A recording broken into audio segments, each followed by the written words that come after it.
السلام علیکم دوستو، یہ اسپیشلی ویڈیو بنا رہا ہوں ان کینڈیڈیٹس کے لیے جو بی ایڈ والے ہیں، اور کافی کینڈیڈیٹ پوچھ رہے ہیں کہ sir without B Ed E C T کی جو جابس آئیں گی یا آگے جا کے ایلیمنٹری اسکول ٹیچر کی جابس آئیں گی تو اس میں اپلائی کر سکتے ہیں یا نہیں کر سکتے، اور ہمارا 1 ایئر کا بی ایڈ ہے اس کے بارے میں بھی ڈسکس کریں گے۔ لیکن میں آپ کو بتا چلوں کہ اکارڈنگ ٹو 2018 رولز جو ایڈورٹائزمنٹ آئی تھی ای سی ٹی کی، اس میں آئی بی ایس سکھر نے کلیئرلی لکھا ہے یا تو آپ کے پاس بی ایڈ ہو یا ای سی ای کا سرٹیفکیٹ ہو تو پھر آپ اپلائی کر سکتے ہیں، اور ہم کورسز بھی انہی کو دے رہے ہیں۔ یہ ویڈیو آپ دیکھیں، میں آپ کے ساتھ شیئر کرتا ہوں، اور دوستوں کے ساتھ اس کو ضرور شیئر کریں۔ تو چلیے شروع کرتے ہیں۔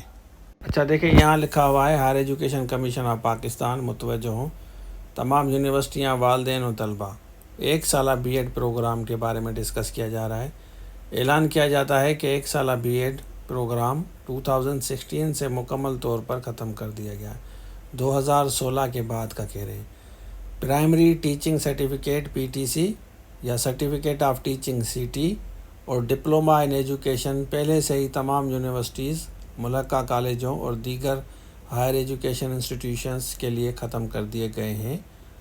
مرحلہ وار ختم کیے گئے ان پروگرامز کو associate degree in education a D A جس کو کہتے ہیں اور بی ایڈ آنرز میں تبدیل کر دیا گیا ہے، جس کے ضمن میں جملہ ٹیچنگ ایجوکیشن انسٹیٹیوشنز کو مطلع بھی کیا گیا ہے۔